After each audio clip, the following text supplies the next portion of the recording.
الحمد لله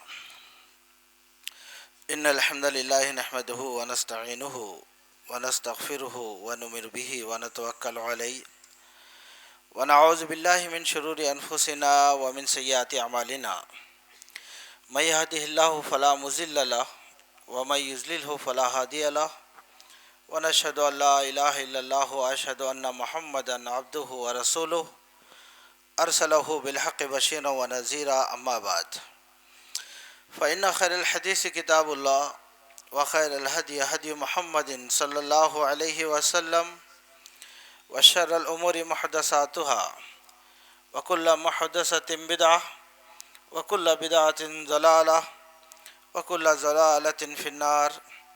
ومن يطع الله ورسوله فقد رشد ومن يعصهما فإنه لا يضر إلا نفسه. قال الله تبارك وتعالى: أعوذ بالله من الشيطان الرجيم بسم الله الرحمن الرحيم والذين يؤذون المؤمنين والمؤمنات بغير ما اكتسبوا فقد احتملوا بهتانا وإثما مبينا. وقال النبي صلى الله عليه وسلم: قال الله تبارك وتعالى في حديث القدسي: يا عبادي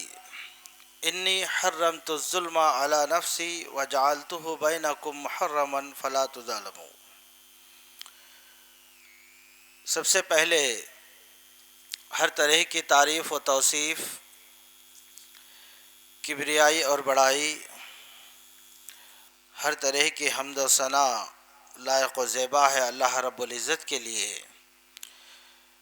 جو بڑا رحیم و کریم، مہربان، سارے کائنات کا خالق و مالک اور پالنہار ہے۔ اس کے بعد بے شمار درود و سلام ہو ہمارے پیارے نبی احمد مجتبیٰ محمد مصطفیٰ صلی اللہ علیہ وسلم پر۔ حاضرین عیدگاہ، معزز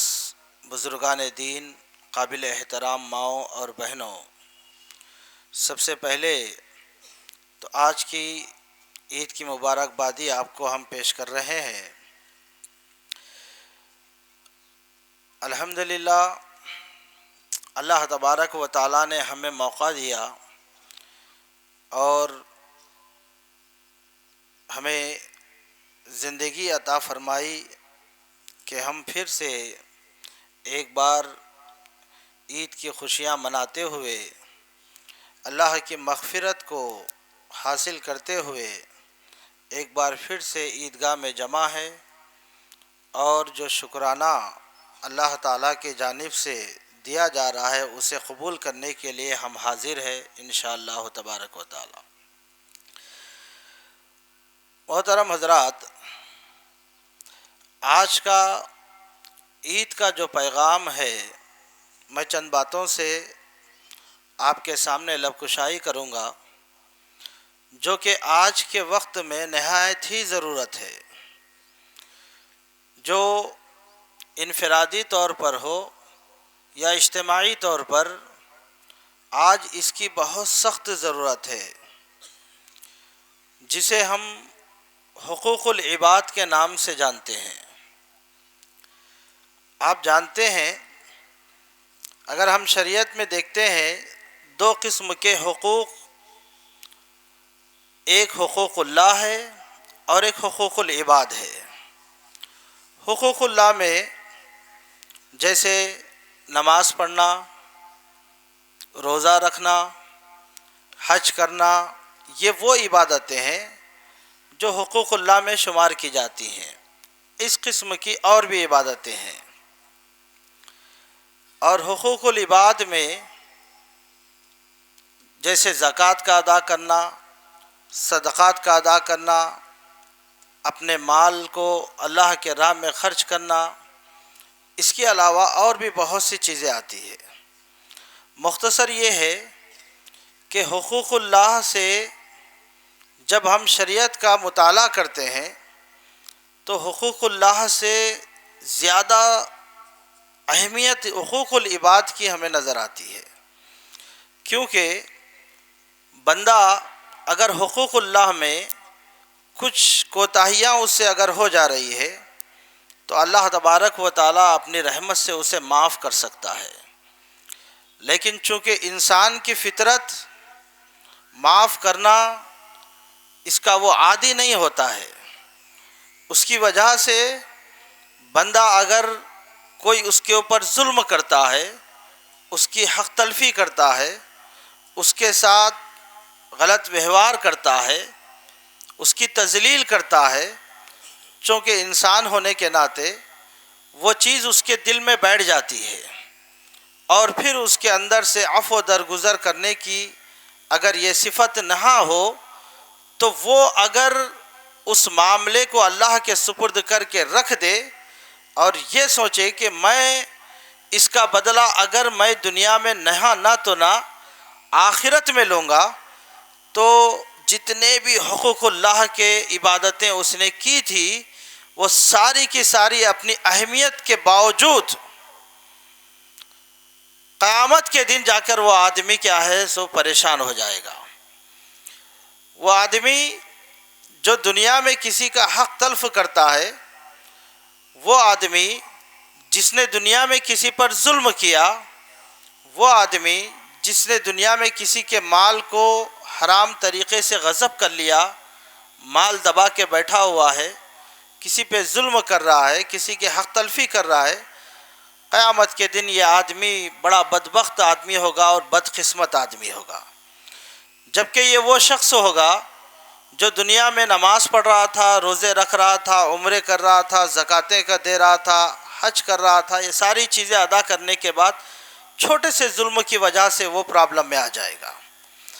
اگر آپ مجموعی طور پر دیکھتے ہیں، حقوق العباد میں اللہ کے نبی صلی اللہ علیہ وسلم کی ایک حدیث ہے جسے اللہ کے نبی صلی اللہ علیہ وسلم نے مختصر انداز میں ارشاد فرمایا ہے۔ حجۃ الوداع کے موقع پر اللہ کے نبی صلی اللہ علیہ وسلم نے ارشاد فرمایا، الا ان دماءکم و اموالکم و اعراضکم حرام علیکم کحرمت یومکم ھذا فی بلدکم ھذا فی شہرکم ھذا۔ جان لو تمہاری جان، تمہاری مال اور تمہاری عزت و آبرو ایسے ہی محترم ہے جیسے آج کا دن محترم ہے، آج کا مہینہ محترم ہے، اور یہ شہر محترم ہے۔ تو یہ حدیث کے اندر اللہ کے نبی صلی اللہ علیہ وسلم نے تین باتیں بتائی۔ عام طور سے یہی تین چیزیں حقوق العباد میں بھی پائی جاتی ہے۔ ایک آدمی اگر وہ کسی کے جان سے کھلواڑ کر رہا ہے، آپ نے کسی کو مارا، کسی کو زخمی کیا، کسی کا خون بہا دیا، کسی کو آپ نے قتل کر دیا، یہ اس کے نفس کے ساتھ ظلم ہوتا ہے، اس کے جسم کے ساتھ ظلم ہوتا ہے، اس کے جان کے ساتھ ظلم ہوتا ہے۔ اگر آپ نے کسی پر ذرا برابر بھی ایک ایسا مار جو سامنے والے کو پسند نہیں تھی، سر پہ مار کے بھی آپ چلے جائیں گے تو یہ چیز بھی آپ کی لکھی جائے گی، اور ظلماً اگر آپ نے اس کو مارا ہے تو یہ چیز بھی باقی رہ جائے گی۔ تو کسی کے ساتھ کسی کو مارنا، کسی کا خون بہانا، کسی کے ساتھ میں اس کی جان لینا یا اس کو زخمی کرنا، یہ ساری چیزیں کیا ہے انسان کے جان کے حقوق سے تعلق رکھتی ہے۔ ایک آدمی ایسا ہے اگر ہم نے اس کا مال لے لیا ہے، اپنے پاس رکھ لیا ہے، اور اس مال کو ہم واپس نہیں کر رہے ہیں، یا کسی کے زمین کو غصب کر کے رکھ لے رہے ہیں، یا کسی نے قرض دیا ہے اس کے قرض کو ہم واپس نہیں لوٹا رہے ہیں، اللہ کے نبی صلی اللہ علیہ وسلم کی حدیث ہے یغفر للشہید کل ذنب الا الدین۔ اللہ کے نبی صلی اللہ علیہ وسلم نے ارشاد فرمایا کہ اللہ تبارک و تعالی شہید کے سارے گناہوں کو معاف کر دیتا ہے، شہید کے سارے گناہوں کو معاف کرتا ہے سوائے قرض کے۔ جو لوگ قرض لیتے ہیں انہیں چاہیے کہ پہلی فرصت میں کیا ہے اس حق کو وہ ادا کر دیں، اس حق کو ادا کر دیں۔ اگر وہ حق ادا نہیں کر رہے ہیں، قیامت قیامت کے دن ایک شہید کے بارے میں اللہ کے نبی صلی اللہ علیہ وسلم نے بتایا کہ شہید شہادت پانے کے باوجود قیامت کے دن پریشان ہو جائے گا، ساری چیزیں اس کی معاف ہے، جنت کا راستہ اس کا ہموار ہے، اس کے باوجود بھی وہ جنت میں نہیں جا رہا ہے، اس کی قرض کی وجہ سے اٹک جائے گا وہ۔ تو کسی کا مال لینا، مال کو ہڑپ کرنا، غیر حرام طریقے سے مال کو کما لینا، غریبوں کے مسکینوں کے مال کو جمع کرنا، اپنے پاس رکھ لینا، اور زکاتوں کے مال کو جمع کرنا، اپنے پاس رکھ لینا، یہ ساری، جبکہ اس پہ دوسروں کا حق ہے، تو یہ ساری چیزیں کیا ہے؟ مال کے حق تلفی میں آتی ہے۔ جس تک جو حق پہنچنا ہے اس حق کو آپ نے پہنچنے نہیں دیا۔ آپ کے مال میں اگر آپ نے، اللہ نے آپ کو مال دیا ہے، دولت سے نوازا ہے، اس میں جو جو مد اللہ تبارک و تعالیٰ نے بتائے ہیں اس میں خرچ کرنا بھی ضروری ہے۔ اگر آپ نہیں کریں گے، اپنے مال کو دبا کر بیٹھیں گے، اسے سونے چاندی کی شکل دیں گے، زمینوں کی، گاڑیوں کی، بنگلوں کی شکل دیں گے، قیامت کے دن یہ مال کا جو حق ہوگا، جن کو ادا کرنا تھا، یہ ساری چیزیں کیا ہے؟ مال کے حق تلفی میں آتی ہے، اور قیامت کے دن پوچھنے والے آ کر پوچھیں گے آپ سے۔ اور ایک تیسری چیز کیا ہے؟ عزت و ناموس سے ہے۔ آدمی، اللہ کے نبی صلی اللہ علیہ وسلم نے جو بتایا کہ کسی کی عزت بھی اتنی ہی محترم ہے جتنا کہ کیا ہے؟ حجۃ الوداع کا وہ دن تھا، وہ شہر تھا، وہ مہینہ تھا۔ اللہ کے نبی صلی اللہ علیہ وسلم نے بتایا کسی کی تذلیل مت کرو،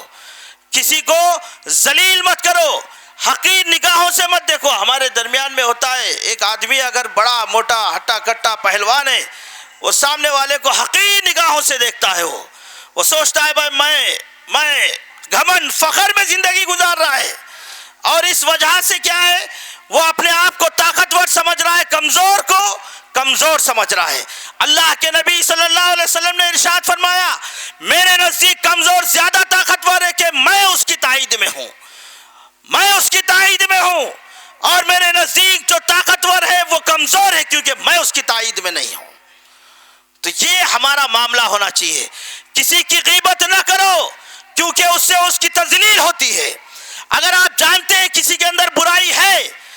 اور وہ نہ چاہتا ہو کہ اس کی برائی لوگوں کے سامنے بیان کی جائے، لیکن ہم اس کے بٹ پیٹ کے پیچھے اس کی برائی کر رہے ہیں، تو یہ غیبت ہے۔ اگر وہ برائی نہیں ہے تو اس کے اوپر جو آپ باتیں لگا رہے وہ بہتان ہے۔ دونوں بھی حرام ہے،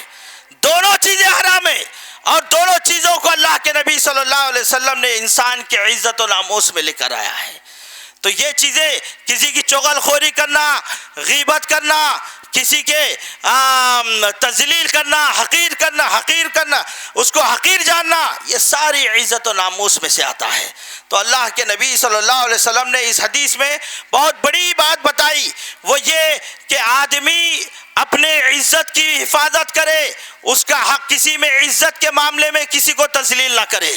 مالوں کی حفاظت کرے، مال میں کسی کی حق تلفی نہ کرے، جانوں کی حفاظت کرے، جانوں میں نفس پر کسی کے ظلم نہ کرے۔ تو یہ بہت ضروری چیزیں آپ جانتے ہیں۔ قیامت کے دن اللہ کے نبی صلی اللہ علیہ وسلم نے ایک بار پوچھا، اتدرون مل مفلس، مفلس کون ہے؟ مفلس کا مطلب کیا ہوتا ہے؟ فقیر، کنگال، جس کے پاس کچھ بھی نہ ہو، جس کے پاس کچھ بھی نہ ہو، اس کو اللہ کے نبی صلی اللہ علیہ وسلم نے پوچھا کہ کیا جانتے ہو فقیر کنگال کون ہوتا ہے؟ صحابہ کرام نے جواب دیا، اللہ کے نبی صلی اللہ علیہ وسلم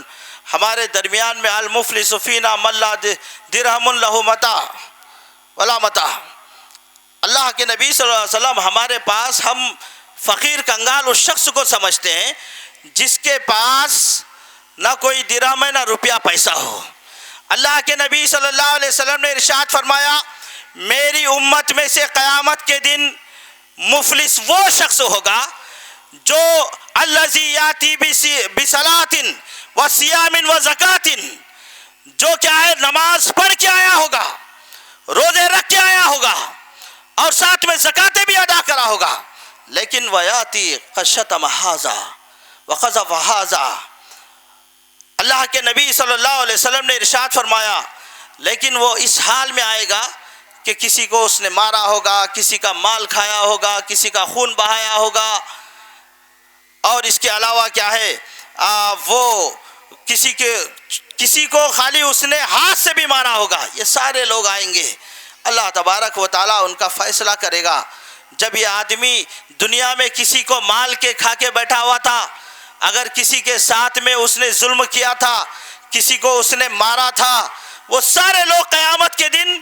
جو آدمی ایک عبادت کر کے، نمازیں پڑھ کے، روزے رکھ کے، زکاتیں کر کے، عمرے، حج اور ایسے بہت سے نیکیاں اس نے کی، لیکن دنیا میں اس حال میں تھا، یہ ساری عبادتوں کے ساتھ ساتھ کسی پر اس نے ظلم کیا تھا، کسی کے مال کو دبا کے بیٹھا ہوا تھا، کسی پر اس نے ظلم کیا تھا۔ اللہ کے نبی صلی اللہ علیہ وسلم نے فرمایا، اللہ تبارک و تعالیٰ قیامت کے دن جس کے اوپر اس نے ظلم کیا تھا، اس کے نیکیاں نکال کر کیا ہے اس کے حصے میں دے دے گا۔ جو یہ دنیا میں نیکیاں کر رہا تھا، نمازیں، روزے، زکوٰۃ، حج، عمرے، جو بھی اس نے ادا کیے تھے، وہ قیامت کے دن جب اس کا حساب کتاب چکانے کا وقت آئے گا، جو ظلم اس نے کیا تھا، جو ظلمن کی، اس کے ظلم کی وجہ سے اس کے سارے نیکیاں اللہ تعالیٰ آہستہ آہستہ مظلومین کے اندر جس کے اوپر وہ ظلم کرتا تھا اللہ تعالیٰ بانٹ دے گا، یہاں تک کہ اس کے سارے نیکیاں اعمال ختم، لیکن ابھی بھی اس کا فیصلہ باقی ہے۔ اس کے بعد بھی لوگ آ رہے ہیں، کہہ رہے ہیں کہ اللہ تبارک و تعالیٰ اس شخص نے مجھ پہ بھی فلاں فلاں فلاں ظلم کیے۔ اب اللہ تبارک و تعالیٰ کیا کرے گا؟ جو ظالم ہوگا اس کے گناہ نکال کے کیا ہے اس شخص کے حصے میں ڈال دے گا، جس نے دنیا میں ظلم کیا تھا، جس نے دنیا میں جبر و ظلم کی زندگی گزاری تھی، اس کے حصے میں اللہ تبارک و تعالیٰ ڈالنا شروع کرے گا، یہاں تک کہ وہ پورا دب جائے گا اور اٹھا کر اسے جہنم میں ڈال دیا جائے گا۔ میرے بھائیوں، رمضان کا مہینہ ہم نے گزارا، روزے رکھے، تلاوتیں کی، نمازوں کی ادائیگی کی، صدقے کیے، زکاتیں وقت پر ہم نے ادا کی، بعض لوگوں نے عمرے کیے، اور پتہ نہیں کتنی نیکیاں تھی، سارا مہینہ ہم کرتے رہے، سارا مہینہ کرتے رہے، دعائیں ہم نے پڑھی، اللہم انک عفو تحب العفو فاعف عنی، اللہ تعالیٰ تو معاف کرنے والا ہے، معافی کو پسند کرتا ہے، اللہ تعالیٰ مجھے معاف کرتے، ایسی دعائیں ہم نے کی، لیکن کبھی کوئی احساس کر رہا ہے کہ یہ ساری عبادتیں، یہ ساری چیزیں، یہ قرآن کی تلاوتیں، یہ روزہ، یہ نمازیں، یہ زکوٰۃ، یہ صدقے، یہ خیرات، یہ نیکیاں، یہ ساری کی ساری کیا چیز اس کے ساتھ ساتھ کبھی اس نے حساب کتاب کیا ہے؟ تنہائی میں بیٹھا ہے، بیٹھ کر اس نے یہ سوچا کہ میں نے کسی پر کوئی ظلم کیا ہے یا نہیں، کسی کا مال میں نے ہڑپ کیا ہے یا نہیں؟ وہ ریئل اسٹیٹ کرنے والے بھی سن لے، زمینوں کے کاروبار کرنے والے بھی سن لے، جو کسی کے زمینوں کو بیچ کر کیا ہے ناحق طریقے سے پیسے کماتے ہیں اور ناحق طریقے سے پیسے اپنے پاس رکھتے ہیں، غصب زمینوں کو غصب کر کر کے اپنے پاس رکھتے ہیں، وہ سارے لوگ آج یہ بات سن کر جائیں اور یہ ارادہ کر کر جائیں، اگر ہم نے کسی پر ذرا سا بھی ظلم کیا ہے، قیامت کے دن ہمارا معاملہ یہیں پر آ کے اٹکنے والا ہے۔ یہ ہماری ساری نمازیں، یہ ساری عبادتیں اللہ تبارک و تعالیٰ اس کا فیصلہ کرے گا، لیکن اس کے بعد پل صراط سے پار ہونے کے بعد بھی یہ لوگ آئیں گے، جب حق کو پوچھیں گے تو اس وقت کیا ہے وہ انسان پھنس جائے گا۔ اللہ کے نبی صلی اللہ علیہ وسلم نے فرمایا ہے پل صراط پار ہو جائے گا، اس کے بعد ایک اور پل آئے گا، جب اس پل پہ وہ پہنچے گا تو بہت سے دنیا کے لوگ اس کے سامنے آ کے کھڑے ہو جائیں گے، فردن فردن ہر شخص کے ساتھ یہ معاملہ ہوگا۔ ایک بندہ آئے گا، کہے گا اللہ تعالیٰ اس نے دنیا میں مجھے مارا تھا، اس نے فلاں میرا یہ کام کیا تھا، مجھ پر ظلم کیا تھا، میری غیبتیں کر رہا تھا، میرے پیچھے، میرے پیٹ کے پیچھے میرے سے معاملات کیا ہے میرے خراب کر رہا تھا۔ ہوتا ہے نا آج کل یہ معاملات ہمارے درمیان میں بہت زیادہ ہے کہ آپ کسی کے کیا ہے معاملات ہے، اگر کوئی دشمنی ہے، کوئی اس کے گھر پہ رشتہ آ رہا ہے تو ایسے وقت میں جا کر اگر اس سے پوچھا جاتا ہے تو اس وقت وہ آدمی کیا کرتا ہے، بھائی اب موقع آ گیا اس سے بدلہ لینے کا، فوراً کیا ہے اس کے رشتے کو توڑ، ان لوگوں سے مت جاؤ، وہ ساری ہسٹری سمجھ جاتا ہے، توڑ کے چلا جاتا ہے۔ یہ ساری چیزیں اس کے اندر داخل ہے، یہ ساری چیزیں قیامت کے دن یہ سب سوال ہوں گے۔ بندہ پل صراط کو پار کیا، حقوق اللہ جو عبادتیں کی تھی وہ ساری کامیابی کے یہاں تک لے کر آئی، یہاں آ کے پھنس گیا، اب اس کے سارے نیکیاں نکالے گئے، ختم ہو گئے، پھر گناہ اس کے حصے میں ڈالے جائیں گے، یہاں تک کہ اسے جہنم میں پہنچا دیا جائے گا۔ ہماری بات یہ ہے کہ آپ نے جو نمازیں پڑھی، جو مغفرتوں کی دعا آپ نے کی ہے، بخششوں کی دعا کی ہے، کہ آپ کو پتا ہے کہ ہماری بخشش ہوئی ہے، اگر آپ نے کسی کے ساتھ ناحق تلفی، کسی کی ناحق تلفی کی ہے تو یاد رکھیے قیامت کے دن جا کر یہاں پھنسنے والے ہیں۔ اسی لیے اللہ کے نبی صلی اللہ علیہ وسلم نے ارشاد فرمایا، من کان لہ مظلمۃ، اگر کسی شخص کے ساتھ میں کسی بندے کا کیا ہے، کوئی اس نے اس کی ہجو کی ہے، اس کو تذلیل کیا، اس کو ذلیل کیا، خالی اللہ کے نبی صلی اللہ علیہ وسلم نے ارشاد فرمایا فلیتحلل منہ، پہلے جا کر اس سے معافی مانگ لیجئے، پہلی فرصت میں اس سے معافی مانگیے۔ آپ پہلا کام ہمارا یہی ہونا چاہیے۔ یہ عید کا دن یہ پیغام دیتا ہے ہمیں، یہ ساری عبادتیں اگر آپ چاہتے ہیں کہ قیامت کے دن قبول ہو، ہماری نمازیں، ہماری زکاتیں، ہمارے صدقات و خیرات، ہماری ساری عبادتیں، ہمارا روپیہ پیسہ سارا اللہ کی راہ میں جو ہم نے خرچ کیا ہے، آپ چاہتے ہیں کہ آپ اس کی وجہ سے جنت میں جائیں، پہلی فرصت میں جب یہاں سے اٹھیں گے تو جائیے جا کر جن لوگوں پر آپ نے کیا ہے ظلم کیا ہے، ہم نے جن لوگوں پر ظلم کیا ہے، جن کے حقوں کو مارا ہے، اور جن کے وہ بیچارے کتنے ایسے معاملات ہیں، دیکھیے ماں باپ، کیا انسان کیا ہے کتنا عجیب ہو گیا ہے، جنہوں نے اسے پیدا کیا، پالا پوسا بڑا کیا، پھر اس کے بعد اولاد جوانی تک ایک روپ ہے اس کا، شادی سے پہلے ایک ہے، شادی کے بعد میں بدل گیا، شادی کے بعد میں بدل جا رہا، اور بدل کے اللہ تبارک و تعالیٰ کا ڈر نہ خوف، نہ اسلامی تعلیمات کی کوئی اس کے پاس اہمیت، ماں باپ کے ساتھ غلط ویوہار ہو رہا ہے، ان پر ظلم کرتا ہے، ظلم بھی ایسا ہے، گالی دیتا ہے، مارتا ہے، گھروں سے بھی نکال دیا جاتا ہے۔ کتنے ماں باپ ہیں بیچارے آج کل باہر جا کے اولڈ ایج ہوم میں رہ رہے ہیں، کتنے دیکھا اس نے دنیا میں بہت کمایا، پیسہ بہت کمایا، یہی اولاد اس کو باہر نکال رہی ہے۔ وہ بھائی بھی سن لے اور وہ باپ بھی سن لے، اور غور سے سن کے جاؤ، جو اپنے بہنوں کے حق کو وراثت میں مارتے ہیں، یاد رکھو قیامت کے دن یہ بھی آ کے تم سے پوچھے گی۔ آپ نے اگر ذمہ داری سے شادی کیا ہے تو یہ تو آپ کی ذمہ داری تھی شادی کرنا، اللہ کے نبی صلی اللہ علیہ وسلم نے اس کے بارے میں تو بتایا کہ جنت میں جاؤ گے تم۔ باپ کے لیے کہا کہ ایک لڑکی ہے، 2 لڑکیاں آئے، 3 بیٹیاں آئے، پالے پوسے پرورش کرے اور پھر ان کی شادی کرے تو وہ اس کے جنت میں جانے کا سبب بن سکتا ہے، لیکن وراثت میں نے تجھے دے دیا تھا، میں نے تیری بہت پیسے لگا کے شادی کر دیا، وراثت میں حق نہیں، یہ غلط ہے۔ آپ کی وراثت میں اور جو ملنے والی میرے بھائیوں کے حق میں جو وراثت ہے، اگر آپ کی بہن ہے تو اس کا پورا حق ہے، اس کا حق اسے ادا کر دیجئے۔ آج یہی چیز ہو رہا ہے، کئی بھائی ایسے رہتے ہیں بیچارے نمازیں پڑھ رہے ہیں، زکاتیں دے رہے ہیں، دوسروں کا اپنے بہنوں کے مال کو مار لیا، ان کے زمینوں کو غصب کر لیا، ان کی جائیداد کو غصب کر لیا، اب اللہ کے راہ میں صدقے دے رہا، زکاتہ دے رہا، خیرات کر رہا، حج کر رہا، عمرے کر رہا، سمجھ رہا کہ میں نیکیاں کما رہا ہوں۔ نہیں، دنیا کا سب سے بڑا بدقسمت انسان وہ ہے، بدبخت انسان وہ ہے، عبادت کرتا وہ ہے لیکن اس کا فائدہ اٹھاتا دوسرا ہے۔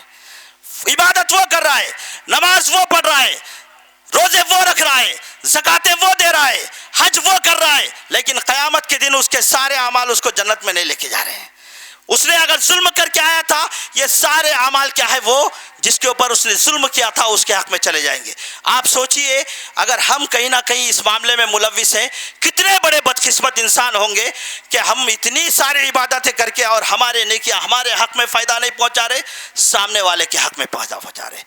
ظالم کا اور مظلوم کے لیے اللہ کے نبی صلی اللہ علیہ وسلم نے صاف فرما دیا، ایک عام قانون بنا دیا ہے، اور وہ قانون کیا ہے کہ جب تک کہ جس کے اوپر آپ ظلم کریں گے وہ آپ کو معاف نہیں کرے گا، اللہ تعالیٰ آپ کو معاف نہیں کرے گا۔ بس وہ آپ کو اگر معاف نہیں کیا، قیامت تک کیا ہے، قیامت کے دن اللہ بھی آپ کو معاف نہیں کرے گا۔ محشر کے میدان میں کھڑے ہوگا یہ شخص اور سوچتے رہے گا کہ میری مغفرت ہو، نہیں ہوگی اس کی مغفرت جب تک کہ وہ جس کا حق مار کے آیا تھا وہ اس کو معاف نہ کرے، اس کا پورا بدلہ وہ نہ چکا دے۔ اسی لیے اللہ کے نبی صلی اللہ علیہ وسلم نے کہا کہ پہلی فرصت میں مرنے سے پہلے جا کر کیا ہے، اس سے معافی مانگ لو۔ اگر آپ نہیں معافی مانگیں گے، قیامت کے دن اللہ تعالیٰ کیا ہے، لا تؤدن الحقوق الی اہلھا یوم القیامہ، اللہ تعالیٰ قیامت کے دن اس کے حق کو ادا کرے گا۔ اللہ تعالیٰ نے ارشاد فرمایا حدیث قدسی میں، قیامت کے دن میں 3 لوگوں کی طرف سے لوگوں سے لڑوں گا، 3 میں سے ایک شخص وہ ہے جو ایک مزدور ہے، مزدوری کی، پورا کام کیا، اس کے بعد اس کی مزدوری کی ادا نہیں کیا، مالک نے اس کے ساتھ کیا ہے غلط ویوہار کیا اور اس کی پوری اجرت اس کو ادا نہیں کیا، اللہ تعالیٰ قیامت کے دن اس کی طرف سے لڑے گا۔ یہ حقوق العباد میں ہے میرے بھائیوں۔ اللہ کے نبی صلی اللہ علیہ وسلم، اور حدیث بیان کر کے اپنی بات کو ختم کرتا ہوں۔ اللہ کے نبی صلی اللہ علیہ وسلم نے ارشاد فرمایا کہ اللہ تبارک و تعالیٰ کے پاس جمعرات کو اور ہر پیر کو اللہ تبارک و تعالیٰ کے پاس بندوں کے اعمال پیش کیے جاتے ہیں، اور دیکھ کر کیا اللہ تبارک و تعالیٰ انہیں معاف کر دیتا ہے۔ معاف کرنے کے بعد میں دو لوگ ہوتے ہیں، اللہ تبارک و تعالیٰ ان کے بارے میں ارشاد فرماتا ہے یہ دو لوگوں کو دیکھو، ان کی مغفرت کو روک دیا جائے، ان کی مغفرت کو رکا دیا جاتا ہے۔ اللہ تبارک و تعالیٰ کہتا ہے کہ یہ دو وہ لوگ ہیں، اللہ کے نبی صلی اللہ علیہ وسلم نے فرمایا یہ دو وہ لوگ ہیں جس کے دل میں کسی کے لیے کینہ ہے، حسد ہے، کینہ۔ اگر دونوں میں کوئی ملاقات میں کیا ہے لڑائی جھگڑا ہو گیا تو لڑائی جھگڑا ہونے کے بعد دل میں جو کیفیت پیدا ہوتی ہے سامنے والے کے لیے وہی کینہ ہے۔ آسان الفاظ میں اس کو یہی سمجھیے آپ، جو کیفیت انسان کے اندر پیدا ہو رہی ہے، کسی کو کوئی آپ کے اوپر ظلم کرنے کے، کوئی کسی کے ساتھ اگر ہماری لڑائی جھگڑا ہو جائے، جو کیفیت پیدا ہو رہی ہے وہ ہے۔ اللہ تعالی نبی صلی اللہ علیہ وسلم نے ارشاد فرمایا یہ ایسے شخص کو جس کے دونوں دلوں کے اندر، جس کے دونوں کے جو دل ہیں جن کے اندر یہ کینہ کپٹ حسد بھرا ہوا ہے، اس کی مغفرت کو اللہ تبارک و تعالیٰ روک دے گا۔ میرے بھائیوں، ہم نے رمضان میں روزے رکھے، زکاتیں دی، اتنی عبادتیں کی، اس کے باوجود اگر قیامت کے دن ہمیں کچھ بھی حاصل نہیں ہوگا تو یہ ہمارے بڑی بدقسمتی کی بات ہوگی۔ آج کا سب سے بڑا پیغام یہی ہے کہ ہم پہلے کیا ہے جیسے حقوق العباد کو ادا کرتے ہیں، جیسے حقوق اللہ کو ہم ادا کرتے ہیں، ویسے حقوق العباد کو بھی ہم ادا کرنے کی کوشش کریں۔ جتنے حقوق ہمارے حصے میں آ رہے ہیں سارے حقوں کو ادا کرنے کی کوشش کریے۔ آج یہی درس لے کر آپ یہاں سے جائیے، یہ ارادہ کیجئے، اور سب لوگ ارادے کر رہے ہیں نا؟ آپ لوگ ارادہ کر رہے ہیں نا؟ انشاءاللہ ہم یہاں سے جائیں گے تو سب سے پہلے جس کا جو حق ہوگا اس کو ہم ادا کریں گے۔ یہ ارادہ کر کے جائیے آپ، ورنہ قیامت کے دن پھنس جائیں گے۔ ساری عبادتیں ایک طرف، آپ کا یہ چھوٹا سا ظلم تمہارے کو جنت میں جانے سے روک دے گا۔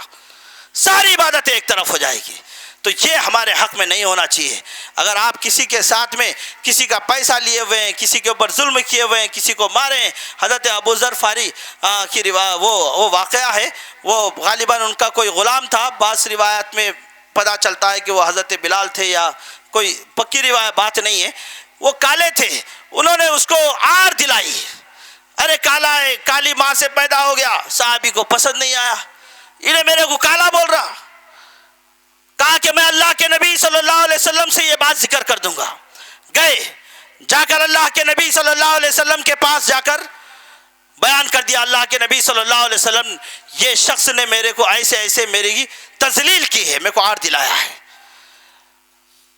اللہ کے نبی صلی اللہ علیہ وسلم نے حضرت ابو ذر کو بلایا، کہا کہ اسلام آنے کے باوجود تم ابھی جہالت میں پڑے ہوئے ہو، کیسے تم نے یہ بات کہہ دی؟ ان کو احساس ہوا اپنی غلطی کا، گئے، بعض روایات میں آتا ہے کہ اپنے چہرے کو زمین پر رکھ دیا، اور رکھ کر کیا ہے اسے رگڑتے ہوئے کہنے لگے کہ بھائی آپ آؤ اور میرے چہرے پر قدم رکھ کے میرے کو رگڑو، میری معافی کا یہ طریقہ ہے۔ جب تک میری معافی نہیں ہوگی، مانگیے معافی۔ معافی مانگنے سے کوئی آدمی چھوٹا نہیں ہوتا ہے، کوئی آدمی چھوٹا نہیں ہوتا، اللہ کے پاس اس کی اہمیت بڑھ جاتی ہے۔ اسی لیے کیا ہے معافی کا معاملہ رکھیے، لوگوں کو معاف کرنے کا جذبہ ہونا چاہیے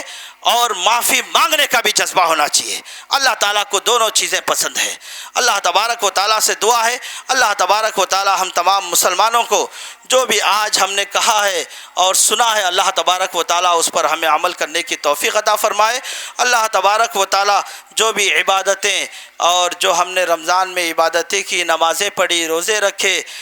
قیام اللیل کیا، صدقے خیرات، زکاتیں، عمرے جو بھی ہم نے ادا کیے ہیں، اللہ تبارک و تعالیٰ تو ہماری ہماری ساری عبادتوں کو قبول فرما۔ اللہ تبارک و تعالی ہمیں عبادتوں میں اخلاص و للہیت کے ساتھ کرنے کی توفیق عطا فرما۔ اللہ تبارک و تعالی ہمیں عبادت کے مقصد سے زندگی گزارنے کی توفیق عطا فرما۔ اللہ تبارک و تعالی جن پر بھی ہم نے ظلم کیا ہے اللہ تبارک و تعالی ہمیں ان سے معافی مانگنے کی ہمیں توفیق عطا فرما۔ اللہ تبارک و تعالی جانے انجانے میں جو بھی غلطیاں ہم سے ہو رہی ہے، گناہ ہم سے ہو رہے ہیں، اللہ تبارک و تعالی ان گناہوں کی مغفرت فرما۔ اللہ تبارک و تعالی جو بھی عبادتیں ہم نے کی اسے شرف قبولیت عطا فرما۔ اللہ تبارک و تعالی جو ہمارے درمیان میں پریشان حال ہیں، مصیبت زدہ ہے، تکلیفوں میں، پریشانیوں میں، قرضوں میں مبتلا ہے، اللہ تبارک و تعالی تو غائبانہ ان کی مدد عطا فرما۔ اللہ تبارک و تعالی انہیں شفا یابی عطا فرما۔ اللہ تبارک و تعالی انہیں قرض ادا کرنے کی توفیق عطا فرما۔ اللہ تبارک و تعالی تو ان کی ہر طریقے سے شامل حال مدد عطا فرما۔ اللہ تبارک و تعالی جو پچھلے بار یہاں موجود تھے آج ہمارے درمیان موجود نہیں ہیں، جو بھی ہمارے بھائی بہنیں مائیں جو بھی یہاں پر تھے مرحومین میں آج وہ شمار کیے جا رہے ہیں، اللہ تبارک و تعالی ان کی مغفرت فرما۔ اللہ تبارک و تعالی ان کی مغفرت فرما۔ اللہ تبارک و تعالی ان کی مغفرت فرما۔ اللہ تبارک و تعالی ہماری توبہ کو قبول فرما، ہماری مغفرتوں کو قبول فرما، ہمارے گناہوں کی بخشش فرما۔ ٹوٹے پھوٹے جو بھی عبادتیں ہم نے کی ہے اللہ تعالیٰ اسے تو قبول فرما۔ اللہ تبارک و تعالی خلوص نیت کے ساتھ زندگی گزارنے کی توفیق عطا فرما۔ اللہ تبارک و تعالی عقید توحید کے ساتھ زندگی گزارنے کی ہمیں توفیق عطا فرما۔ اللہ تبارک و تعالی شرک سے، بت پرستی سے، بدعات سے، خرافات سے ہمیں محفوظ رکھ۔ اللہ تبارک و تعالی توحید پر قائم رہنے کی ہمیں توفیق عطا فرما۔ اللہ تبارک و تعالی آج جو مسلمان ہمارے یہاں پر اور باہر اور جہاں پر بھی مسلمان حضرات ہیں جو تکلیفوں میں مبتلا ہیں، جو پریشان حال ہیں، لوگوں کی پریشانیوں کو جھیل رہے ہیں اور ان کے بموں کو جھیل رہے ہیں، ان کی سفاکیت کو جھیل رہے ہیں، دہشت گردانہ حملوں کو جھیل رہے ہیں، اللہ تبارک و تعالی ان کی حفاظت فرما۔ اللہ تبارک و تعالی ان کی حفاظت فرما۔ اللہ تبارک و تعالی ان کی حفاظت فرما۔ اللہ تبارک و تعالی ہمیں مومن بن کر زندگی گزارنے کی توفیق عطا فرما۔ اللہ تبارک و تعالی ہمیں حقوق کی ادائیگی دینے کی توفیق عطا فرما۔ اللہ تبارک و تعالی ہمیں جب تک زندہ رکھے اسلام پر زندہ رکھے اور ہمارا خاتمہ بالایمان کرے۔ وآخر الدعوانا ان الحمد للہ رب العالمین۔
محترم حضرات،